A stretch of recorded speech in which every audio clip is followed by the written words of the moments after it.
What do you think the potential is for any human being to live the life they want? What would you say? Okay, two people said unlimited, everybody else is quiet. How many would agree it's really unlimited? Potential at least. If you do, give me a yes. Yeah. So if our potential is unlimited, the question is, do most people's results in life reflect their true potential? Would you say yes or no? No. Absolutely not. Why not? You tell me. Well, a lot of people say because they don't take action. I kind of led you with this, right? Yes. But you could be a salesman and you can knock on 100 doors and say, you don't want to buy anything from me, would you? You may not say that verbally, but your fear, your emotion could do that. Somebody's going to buy from you out of pity. So a lot of action's helpful, but if you're not certain it's going to work, you won't execute. That's when people say, I tried that. And whenever you say I've tried that, I know they didn't do the right thing. So I created this graphic, and you might want to jot it down, those of you at home or yourself, these 4 words: potential, action, results, and then belief or certainty. And here's how they work in a circle. Our potential's amazing, but if you don't believe something's going to work, if you've tried to lose weight before and you tried a diet, it didn't work out well, you don't feel certain anymore, and you're also fearful of failing. So when you're uncertain, do you tap full potential, yes or no? No, and when you don't think it's going to work, you not only don't take full potential, but are you going to take massive action when you think it's not going to work anyway? So when you use little potential with little action, what kind of results are you going to get? Lousy results. When you get lousy results, what does it do to your belief? Your brain goes, see, I told you it wouldn't work. See, I told you nothing never happened. See? And then what happens? Less potential's tapped, less action, worse results, and now you're on the downward spiral. Who's ever been there in a relationship or with your body, your finances, you know what I mean? Yeah. Now, you might be doing well in one area, like with your kids. You got great movement, but maybe on your finances, not so good. So sometimes we're going in different directions. So how would you change this? What would you guys do? Someone yell it out. What would you do to change the momentum? Where would you enter? Would you work on your potential? That's right. You got a belief. So how do you change your belief? The way you do it with athletes, because I worked with like the Warriors last year. I worked with the NHL champion Stanley Cup, Washington Capitals. You get results in advance. They visualize it, as simple as that sounds. But I'm going to show you. Can we pop over here? Please, yeah. Would you all stand up and I'll show you a quick technique. Oh, you got a technique. We have to learn this right now. Hey, come on over here. Over here. Yeah. Put your feet together straight ahead. And then bring your right index forward straight in front of you. And when I say now, I want you to turn clockwise comfortably, just as far as you naturally turn, okay? Keep your feet straight. Go. Turn clockwise naturally. Everyone at home can do it too. Keep your feet straight. See where you end up? Come back around. Take your finger out of your neighbor's ear. Okay, now close your eyes. It's so simple. Even if you don't think you visualize, you can feel. So I want you to imagine your finger coming up, but imagine it so vividly it feels like it's coming up. Don't actually do it if you're at home or here, but imagine the finger comes up, and then imagine yourself turning twice as far. And it feels really good. See it, feel it. Open your eyes. Now, bring your finger straight, and now turn as far as you can comfortably and see where you go this time. Oh my goodness. Oh my goodness. Okay.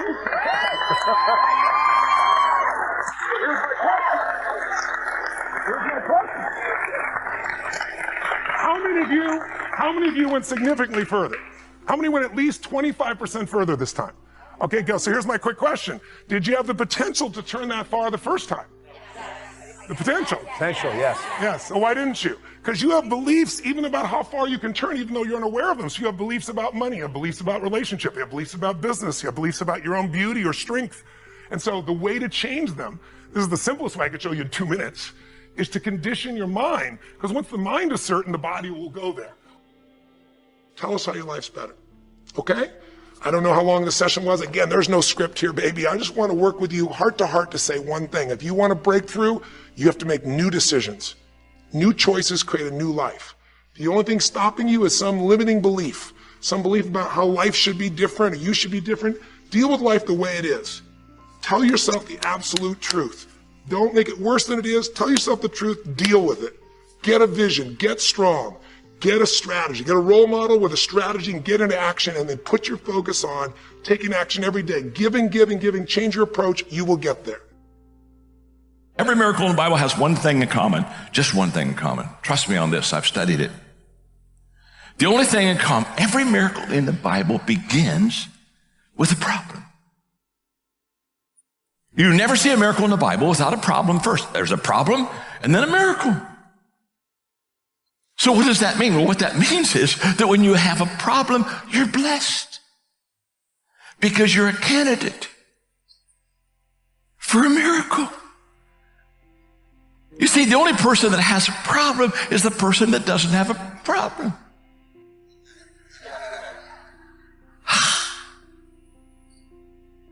You see, if you have a little problem, you're a candidate for a little miracle. If you got a big problem, you're a candidate for a big miracle. I mean, choose the problem and choose the miracle. But if you have no problem, you're not a candidate for a miracle. I feel badly for you.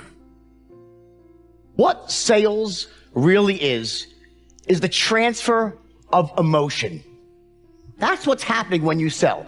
You're transferring emotion. And the primary emotion that you're transferring is the emotion of certainty. In other words, watch this. You as a salesman, when you enter the encounter, you have to be absolutely certain that your product is the best, makes sense, it's going to give them the best benefits out there, the best value proposition, and so forth. And you are in this state of absolute certainty.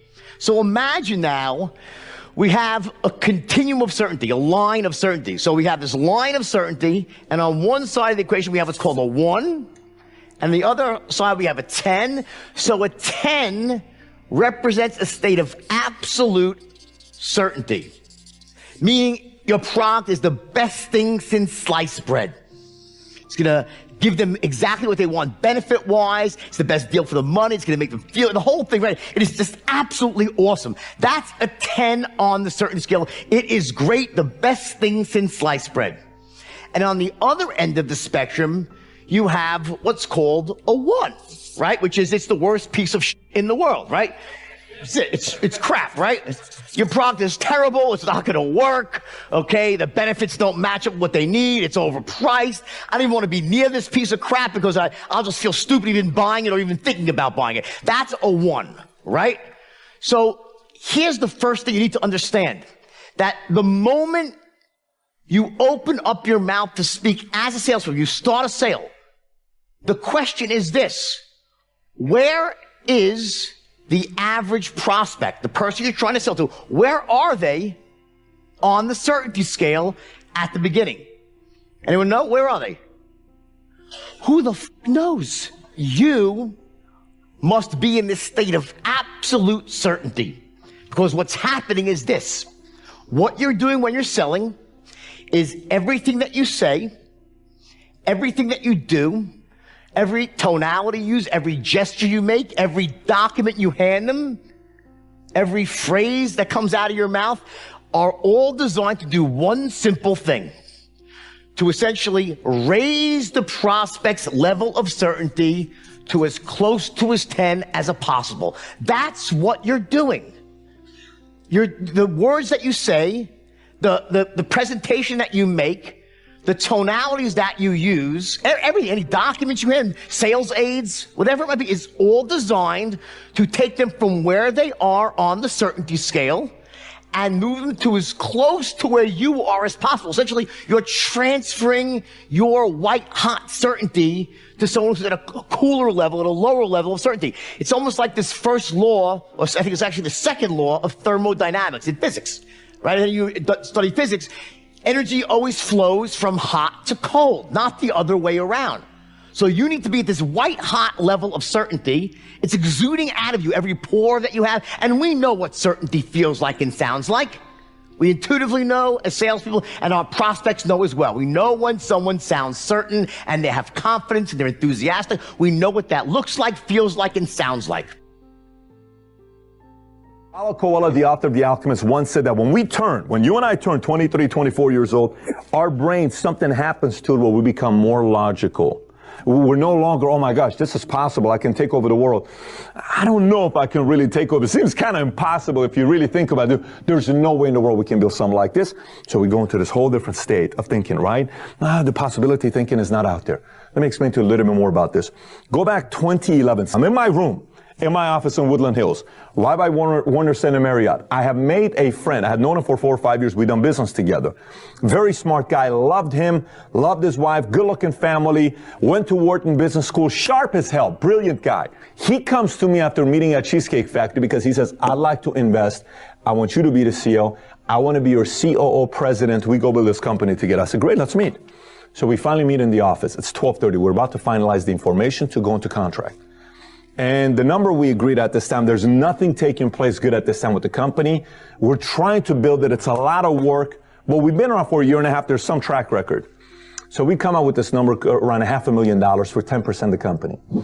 You know what he ends up telling me that night? Here's what he says. He says, you know what, Patrick? I said, what's that?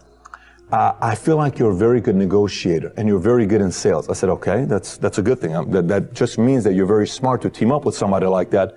That's a very good salesperson negotiator, because you've told me before that's not your strength. Your strength is more operation and technology. Yes. I said, so do you want to team up with a guy that is opposite strengths to you, who's not in sales and negotiation? I'm trying to understand what you're saying with this. He says, well, I just don't know if I'm going to get the best deal here. I said, let me get this straight. You're getting 10% for only $500,000. And I'm doing this because I want you part of our team. I just think you're selling me. There's some stuff I don't know about. I said, okay, no problem. We went our separate ways. Do you realize if we would have come with that investment, his investment's going to be somewhere between $15 to $20 million today. And he would have excelled. What happened? Wharton Business School, way too logical. Everything was about, well, what if this happens? What if that happens? I could just almost watch him thinking. He went all logical. He didn't see the emotional side. He didn't see the social capital, the vision, what we have going on. And he was afraid because he second-guessed himself. So you know what it's like? Let me explain a little bit deeper for you here so it makes sense to you. When you're 16, you're a girl, you're in high school, 10th grade, 11th grade, someone flirts with you. It's cute. You like it. Like, oh my gosh, I think he likes me. It's nice. You share it with your friends. When you're 45, you're single, maybe divorced, and you meet another man, he's divorced. And you meet him somewhere, he comes and talks to you. The approach sometimes is different. You know what happens? Here's what happens. Wait a minute. I know what you're trying to do. You're flirting with me, right? Yes. I know what you want. You only care about one thing. You're just trying to get in my pants. I'm sorry, what do you mean? All you want from me is one thing. All men, all they want is one thing. Skeptic. Logical.